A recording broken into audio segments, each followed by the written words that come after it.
Bismillahirrahmanirrahim. Assalamu alaikum students. Now we are going to talk about unit number 8. Previously we talked about unit number 7 and unit number 8 is about human learning and classroom teaching. What is human learning and classroom teaching? Objectives. What we will discuss in this chapter. Objectives are at the end of this unit we will be able to describe experiments that led to the theories of associative learning and cognitive learning, differentiate between the associative and the cognitive learning theories, and describe how teacher can use learning theories to help students learn complex skills and relate the importance conditioning in learning. तो basically यहाँ पे बच्चों को associative learning और cognitive learning का बताया गया। तो यहाँ पे मैं आपको दो मिसालें देके चलता जाऊँ। जी बिल्कुल, थैंक यू इफ्तिखार। तो आपको बेटा एसोसिएटिव और कॉग्निटिव जो लर्निंग है उसके बारे में बताना चाहूँ तो एक मिसाल है, आपने बहुत दफ़ा सुन रखी होगी, आगे आएगी भी, कि एक दफ़ा एक एक्सपेरिमेंट किया गया कि एक बिल्ली को लेकर, एक कैट को लेकर उसको एक पिंजरे में डाल दिया गया। वो बिल्ली घबराई, जब वो घबराई तो उसने मूव करना शुरू किया, वो ज़ोर ज़ोर से पिंजरे के अंदर घूमने लगी। तो एकदम से लेवर पे उसका पाँव आया, दरवाज़ा खुल गया और वो बाहर भाग गई।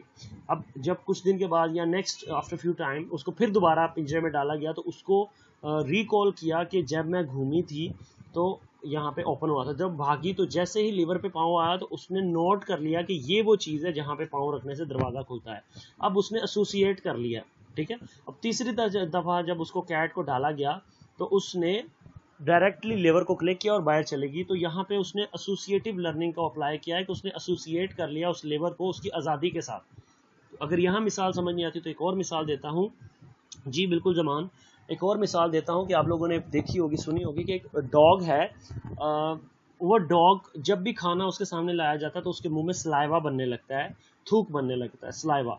तो असल में थूक का बनना, सलाइवा का बनना कनेक्टेड है, एसोसिएटेड है, लिंक्ड है, जुड़ा हुआ है उसकी खाने के साथ, फूड के साथ। तो क्या किया जाता है कि विसल बजाई जाती है, कुत्ता अटेंटिव होता है और उसको फूड दे दी जाती है, ठीक है। तो जब वो डॉग विसल सुनता है और फूड देखता है तो वो कनेक्ट करता है कि शायद कोई ताल्लुक है। नेक्स्ट टाइम फिर विसल बजती है, फूड मिलता है तो वो कनेक्ट कर लेता है। अब थर्ड टाइम जब विसल बजेगी, फूड आए या ना आए, सलाइवा बनना शुरू हो जाएगा।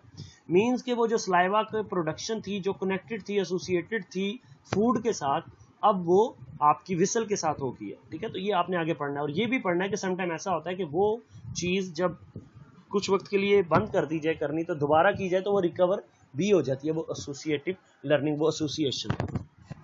और एक और मिसाल है जो मैं आपको डेली लाइफ से देता हूँ। आपने देखा होगा एक बच्चा जब मार्क्स मिलते हैं, पेपर मिलते हैं तो डर जाता है, ठीक है।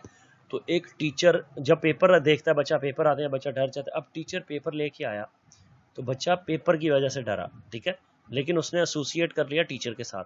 नेक्स्ट डे टीचर फिर पेपर लेके आया, या पेपर नहीं तो स्टिक समझ ले, बच्चा स्टिक से डरता है, बच्चा पनिशमेंट से डरता है, बच्चा मार से डरता है। तो टीचर क्लास में आया स्टिक लेके, बच्चा स्टिक लेके डर गया। नेक्स्ट डे फिर स्टिक लेके आया, बच्चा डर गया। अब थर्ड टाइम टीचर स्टिक नहीं भी लेके आएगा ना तो बच्चा डर जाएगा, क्योंकि उसने जो पनिशमेंट या वो फेयर है ना, खौफ है, उसको एसोसिएट कर लिया टीचर के साथ, ठीक है। तो ये हमारे डेली लाइफ में और क्लासरूम टीचिंग के अंदर यूज होती है। That is why we must know about the associative learning and cognitive learning, और इसका डिफरेंस भी मालूम होना चाहिए और किस तरह हम इसको यूटिलाइज कर सकते हैं ये भी मालूम होना चाहिए। उम्मीद है कि आप लोगों को मेरी बात समझ आई होगी और आपने ऑब्जेक्टिव्स को समझ लिया। Next, meaning and nature of learning. According to the Munn, learning is the more or less screen पे थोड़ा सा बढ़ता, more or less permanent incremental modification of behavior which result from activity, special training or observation, ठीक है। तो basically it's a change in behaviour. तो ये education की डेफिनेशन भी है लर्निंग की, ठीक है। तो वो what is education? Education is a permanent positive change in behaviour. तो इसके ऊपर एक एडिशनल जाहिर है, it's my duty to tell you additional things too. तो एजुकेशन आप पढ़ रहे हैं, तो what is the difference between education and training?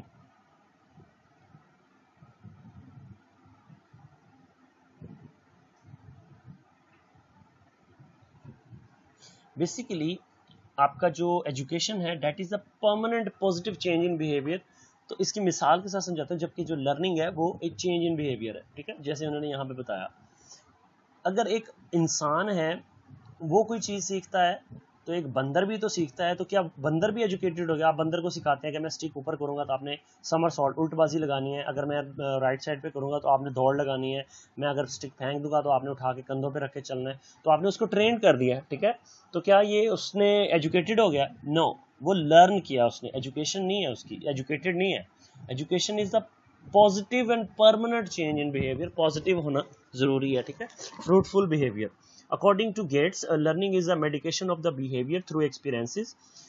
Kingsley and Gary emphasized that the act of adjustment of environment is the process of learning. According to them, learning is a process by which an organism adopts a situation to modify its behavior in order to overcome the obstacles. तो इन सारी definitions के मुताबिक ये last definition बड़ी खूबसूरत बताई है।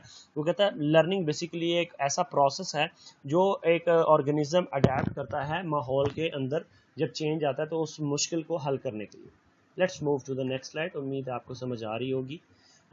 Thus the process of learning include the following. Number 1, acquisition of new experiences and relation of old experiences in the form of impression or skills, and the third, development and the modification of experience, and the fourth, synthesis and the organization of the old and the new experiences.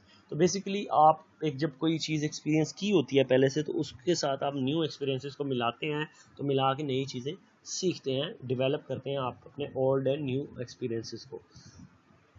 A very comprehensive definition is given by Crow and Crow as under: learning is the acquisition of knowledge, habits and attitudes. It involves new ways of doing things.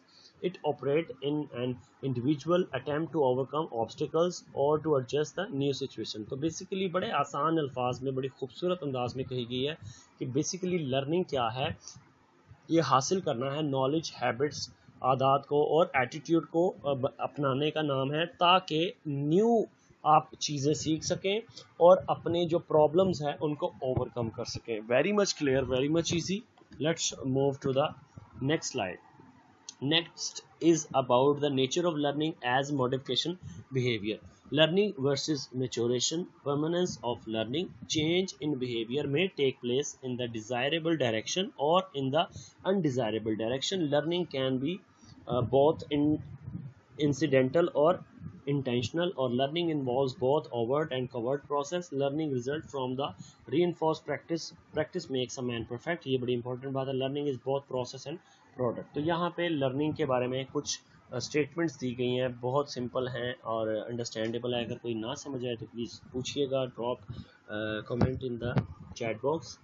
तो यहाँ पे वो basically learning के बारे में बता रहे हैं कि लर्निंग से मैच्योरेशन आती है, लर्निंग परमानेंस का नाम है, लर्निंग एक परमानेंट चेंज लाती है, और ये डायरेक्शन होती है, समटाइम डिज़ायरेबल होती है, समटाइम अनडिज़ायरेबल होती है, और ये एक्सीडेंटली भी हो सकती है और आपकी सोचे समझी लर्निंग भी हो सकती है। Let's move to the next slide.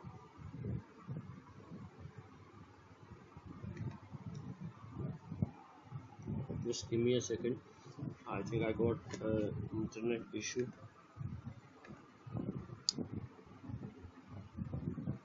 Internet slow होने की वजह से शायद स्लाइड्स थोड़ा टर्न कर रही हूँ।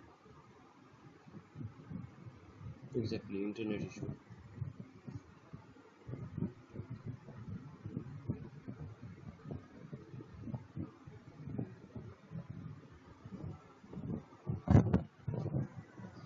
Okay, general characteristics of learning.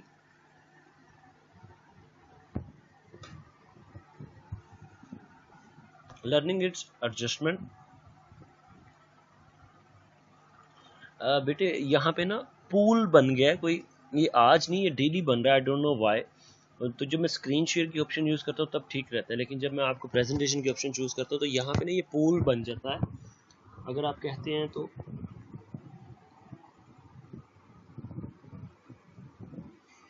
The general characteristics of learning. Learning is adjustment, learning is growth, learning is organizing experience, learning is purposeful, learning is active, Learning is intelligent and creative. Learning affects the conduct of learners. Learning is the product of the environment. These are the characteristics of learning.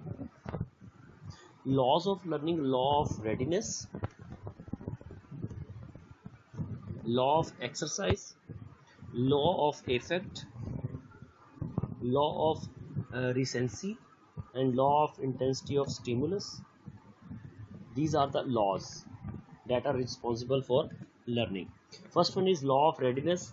Emphasize the importance of readiness to learn. A person feels ready to learn, to act. He learn or act more effectively than the person who didn't.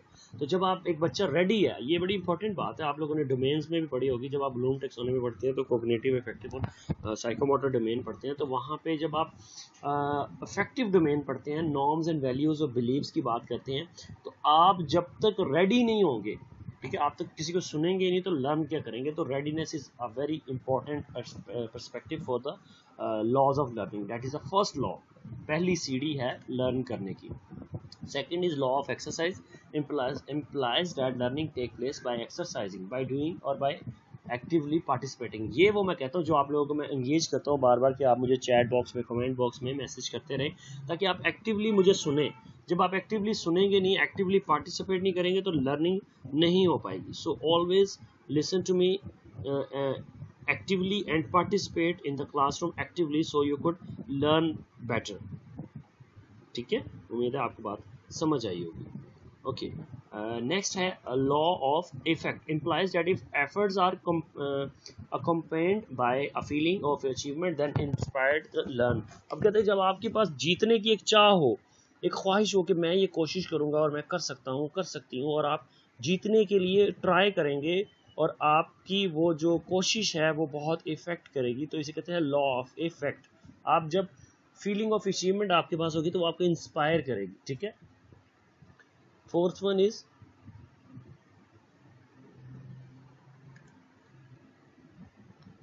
Sorry, internet issue थोड़ा आ रहा है जिसकी वजह से थोड़ा आप लोग को दिक्कत हो रही है.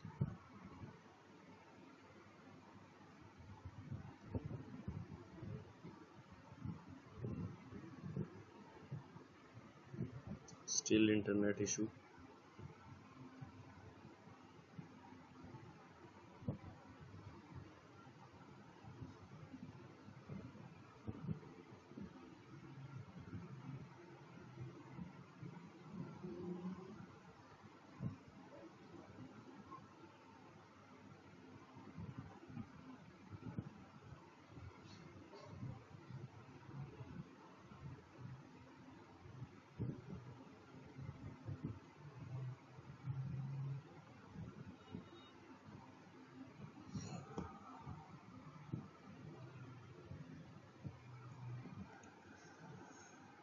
ओके स्टूडेंट, सॉरी, थोड़ा सा इंटरनेट इशू आ गया था. आगे है law of recency.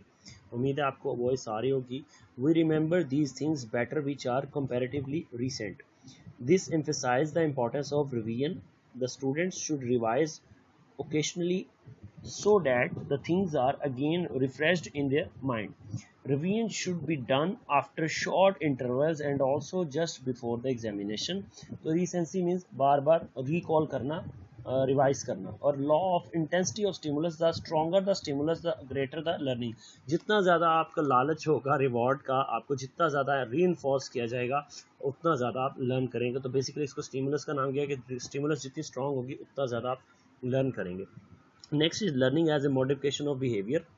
Learning does not only the acquisition of knowledge or skill, it includes acquiring attitude, values, likes, dislikes and many other habits. तो सिर्फ नॉलेज का नाम या स्किल्स का नाम नहीं है लर्निंग. लर्निंग आपका पूरी अपनी पर्सनैलिटी को चेंज कर देता है. आपके अंदर एटीट्यूड, वैल्यूज, लाइक, डिसलाइक और बहुत सारी आदत को चेंज करता है. That is what we call proper learning. ठीक है, तो वो आपके बिहेवियर को भी चेंज करती है.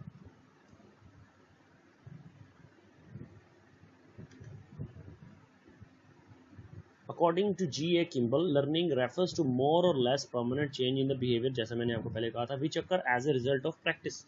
प्रैक्टिस करते जाएंगे तो वो आपके बिहेवियर का हिस्सा बन जाएगी, परमानेंट चेंज आ जाएगा आपके बिहेवियर में. Learning stands for the relatively permanent change और मॉडिफिकेशन ऑफ बिहेवियर. ठीक है। तो जब आप लर्न करते हैं तो आपके बिहेवियर में चेंज तो आते ही है, तो उसे कहते हैं वो परमानेंट चेंज का नाम देते हैं या मॉडिफिकेशन कह लें। Learning is the result of reinforced practice, reward रख के आपने प्रैक्टिस करवाई है किसी को। By basis of behavior, an individual tries to modify his behavior to meet his internal and external needs. Needs and requirements, therefore, are the basic cause of learning. These needs can also be classified in the following ways: basic need and psychological needs.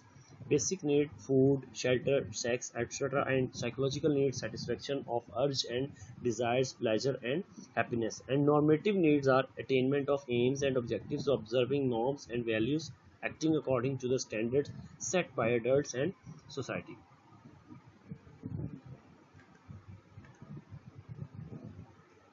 Next है conditions of learning. Next जो आने वाली हैं slides वो basically वही है जो हमने बात कर ली है, तो उन पर ज़्यादा वक्त नहीं लगेगा। कंडीशंस ऑफ लर्निंग में motivation means interest. Teacher must create interest to the students in the learning. जैसे मैं आप लोगों को different activities, ice breaking activities और वार्मर एक्टिविटीज़ करवा के आपको मोटिवेट करता हूँ, आपको अटेंटिव करता हूँ। क्लैरिटी ऑफ प्रेजेंटेशन, की प्रेजेंटेशन बड़ी क्लियर होनी चाहिए। जब आपका कंटेंट क्लियर नहीं होगा, जब आपका वे ऑफ कम्युनिकेशन क्लियर नहीं होगा, जब आपकी जो एक्टिविटीज़ हैं या जो आपकी मटेरियल की डिलीवरी है वो क्लियर नहीं होगी, तो आपकी लर्निंग नहीं हो पाएगी। और प्रोवाइडिंग डायरेक्ट एक्सपीरियंस, और बच्चों को जितना ज़्यादा डायरेक्ट एक्सपीरियंस का मौका देंगे, हैंड्स ऑन प्रैक्टिस करने का मौका देंगे, उतना ज़्यादा बच्चा लर्न करेगा। And level of intelligence, learning depends upon the level of intelligence of the learner. अब आप सारे एलिमेंट्री स्टूडेंट्स हो और मैं आपको ये स्लाइड्स पढ़ाऊँ और इसी वे और इसी टोन और इसी स्पीड के साथ पढ़ाऊँ, तो मे भी कोई भी लर्न नहीं कर पाए। तो आपकी इंटेलिजेंस भी मैटर करती है। नेक्स्ट इज एकेडमिक एटमॉस्फेयर, ये भी बहुत मैटर करता है। इफेक्टिव मेथड्स ऑफ टीचिंग, कि आप कितना इफेक्टिव मेथड यूज़ करें, ये भी करता है। रीइंफोर्समेंट, जो कि आपको मैंने बताया, रीइंफोर्समेंट के वर्ड को समझ लें कि व्हाट इज़ रीइंफोर्समेंट। कोई भी आप जो रिवॉर्ड रखते हैं बेसिकली उसको रीइंफोर्समेंट कहा जाता है। बेसिक जो सोशल साइंस में टर्म रिवॉर्ड की यूज़ होती है वो रीइंफोर्समेंट के नाम से होती है ज़्यादातर, ठीक है। Practice, there is a great truth in the dictum that practice makes a man perfect. तो ये एक बहुत बड़ी कोटेशन भी है, practice makes a man perfect, the more you practice the more you learn. तो ये एक टर्म है। Imitation in learning, the most common general innate tendency of child is imitation. It involves copying others. ये आप sorry मैं थोड़ा पंजाबी में explain करता चलूँ।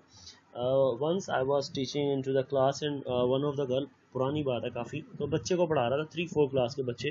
तो एक बच्ची मेरे पास आई, बैकवर्ड एरिया था गाँव का, तो वो बच्ची आके मुझे कहती है, sir sorry for the language, once again I am saying it, sir जी वो मेरी सांग लान रही है।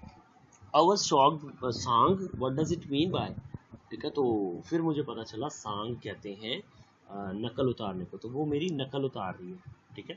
इसी तरह एक दफ़ा एक बच्चा आया तो वो मुझे कह रहे हैं कि जी ये इसने मेरा ना लीड़ा ले लिया। आई थॉट लीड़ा कोई खेलने की चीज़ है, तो पता चला लीड़ा उसने दुपट्टे को कहा है, ठीक है। तो सर जी वो ना बाहर जंदरा नहीं लगा है। जंदरा क्या होता है? जंदरा ताला, ठीक है। तो ये इमिटेशन है ना, जो बेसिकली ये सांग है पंजाबी का वर्ड, मतलब नकल उतारना। तो बच्चे कॉपी करते हैं बड़ों को देख के, तो इस स्लाइड में ये बताया गया है। अपने पेरेंट्स को भी करते हैं, अपने टीचर्स को भी करते हैं। अभी मैंने ज़मान बताया, बड़ी प्यारी, आप भी बिल्कुल ठीक कह रहे ज़मान। अभी मैंने बताया कि वो ना मेरी सिस्टर की बेटियाँ क्या करती हैं, वो जाके अपनी चेयर ला के रख के और वो करती हैं कि वो बात करती हैं, चले सारी क्लास बाहर आ जाए, बैठे, please sit, please don't make noise, sit down, keep quiet. What does it mean by that? Means वो इमिटेशन कर रही हैं, वो अपने टीचर को देख रही हैं, ठीक है। वो जैसे टीचर्स को बात करते डांटते देखते हैं वो वैसे।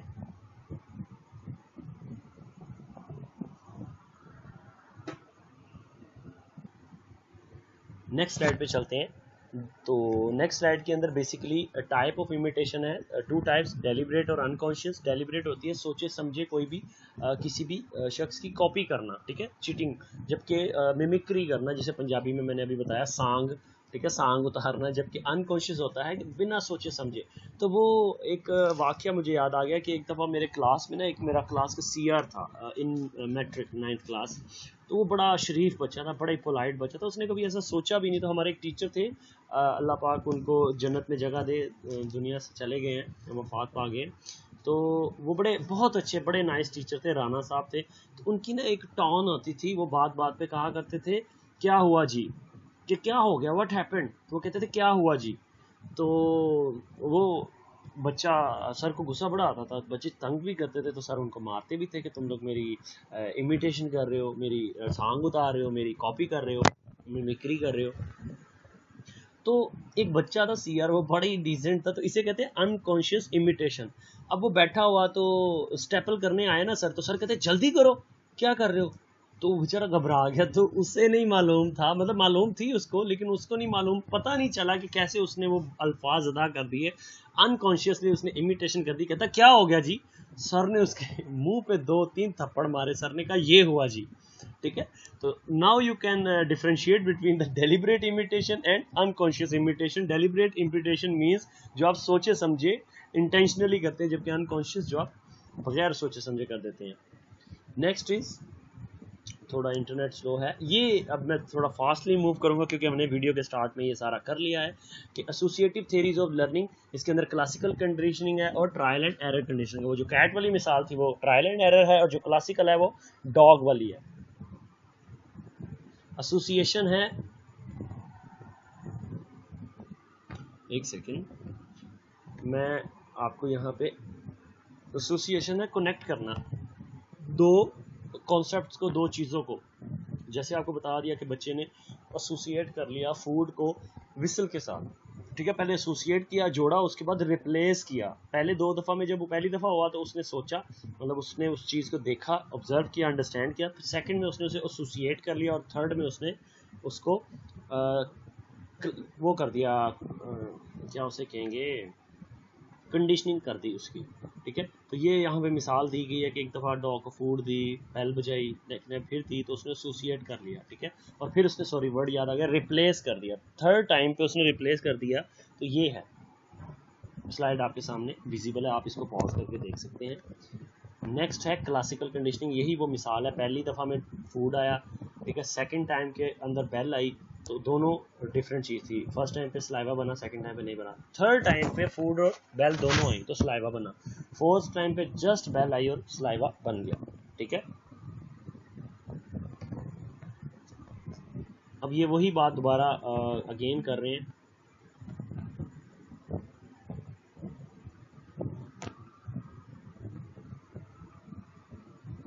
बिल्कुल मारिया, ऐसा ही है। नेक्स्ट है एक्सटिंक्शन एंड रिकवरी। ठीक है, समटाइम ऐसा होता है जो आपने वो रिप्लेस किया है, अपनी वो कंडीशनिंग की है, वो समटाइम एक्सटिंक्ट हो जाती है, और समटाइम वो रिकवर भी हो सकती है। Extinction it take place when the reinforcement for a particular response is withdrawn. जब एक दफ़ा बेल बजेगी, नहीं आएगा खाना, दूसरी दफ़ा, तीसरी दफ़ा, तो उसके बाद वो रिमूव हो जाएगी, वो एक्सटिंक्ट हो जाएगी। जबकि स्पॉन्टेनियस रिकवरी के अंदर when experimenter allow the dog to reset, जब वो अगेन दोबारा बेल करेगा और देगा खाना, तो फिर वो दोबारा रीस्टोर हो जाएगी, रिकवर हो जाएगी। ठीक है, और ये वो कैट वाली है कि वो कैट को पता चल जाता है कि यहाँ पे लीवर है, तो वो डायरेक्टली उस लीवर को क्लिक करके बाहर आ जाती है।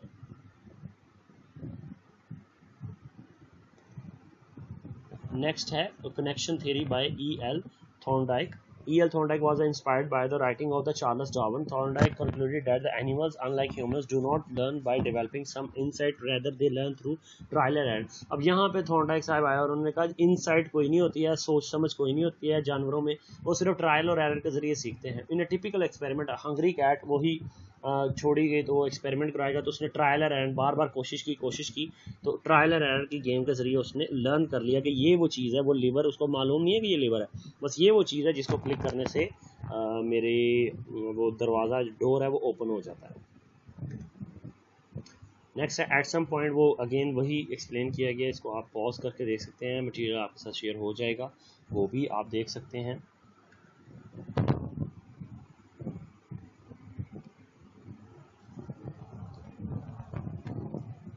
थोड़ा इंटरनेट इशू है, I am sorry for that. Edwin गुथरी का बिहेवियरिस्ट एसोसिएशन है। गुथरी became a professor in 1928, began to develop his theory, learning theory along with the Stevenson Smith. He is a behaviorist study the science of the observable contents. A combination of stimuli which has accompanied a movement will on its recurrence tend to be followed by that movement. Began to work with and develop introversion, extroversion, purpose, mechanism, fusion and non-musical intervals. अब यहाँ पे वो stimuli की बात कर रहे हैं. Basically second point को अगर आप पढ़ते हैं ना कि contains a combination of stimuli which has accompanied a movement will on its recurrence tend to be followed by the goal by that movement. वो कहता है कि आप स्टिमुलाई के ऊपर एक मूवमेंट करते हैं और आहिस्ता आहिस्ता आप उसको एसोसिएट कर लेते हैं और वो आपके बिहेवियर का पार्ट बन जाता है और वो तमाम मूवमेंट जो है वो फॉलो करते हैं उस स्टिमुलस को. Internet issue.